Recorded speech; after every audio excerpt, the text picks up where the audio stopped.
নির্বাচনের ফলাফল হচ্ছে আগেই রেডি। আগে রেডি হলে তাহলে তো আমরা তো তাহলে আর কি জন্য নির্বাচন করব? আমরা এই কষ্ট কেন করব? এই যে 570 জন ভোটার ভোট দিবে, তারপরে এখানে ভোট দেওয়ার পরে আমি আপনাকে প্রক্রিয়াটা বলি।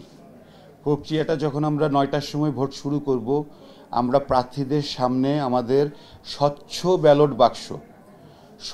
ব্যালট বাক্স প্রার্থীদের সামনে দেখিয়ে আমরা সিল করব।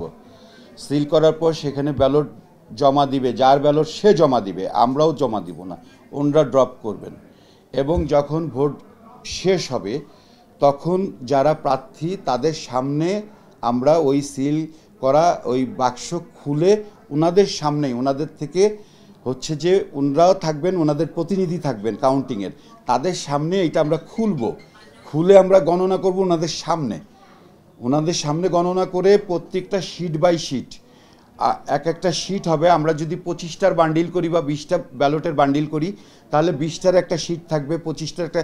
ওই শিট গোনার পরে বারবার ওইটা তারা দেখবে, চেক করবে, গণার পরে টোটাল যেটা হবে তারপরে নিচে যেয়ে ওই প্রতিনিধি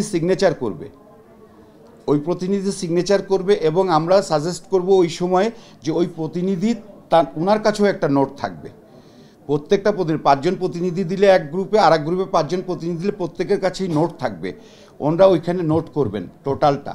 এবং তারপরে আমরা যখন ওই শিট একসাথে করে টোটাল রেজাল্ট দিব, ওনারা ওনাদের টোটালের সাথে মিলাবে আমাদের টোটাল মিলবে কিনা, আমাদের টোটাল মিলবে এবং ওনাদের টোটাল মিলিয়ে তারপরে আমরা ডিক্লেয়ার করব।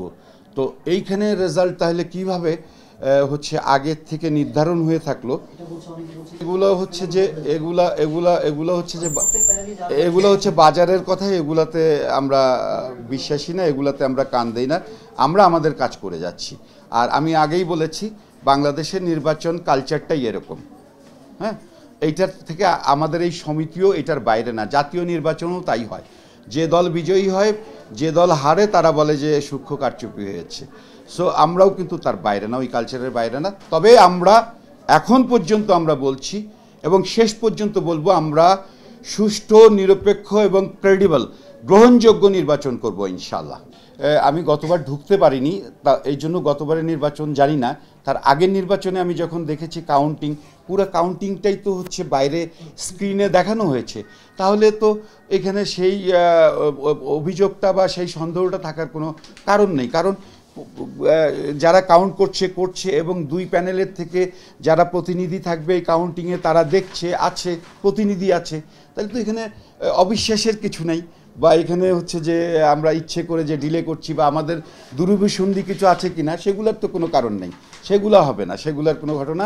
আমরা এবার আমাদের কাউন্টিং লাইভ থাকবে, একদম ভোট দেওয়ার থেকে শেষ পর্যন্ত, রেজাল্ট দেওয়া পর্যন্ত লাইভ থাকবে।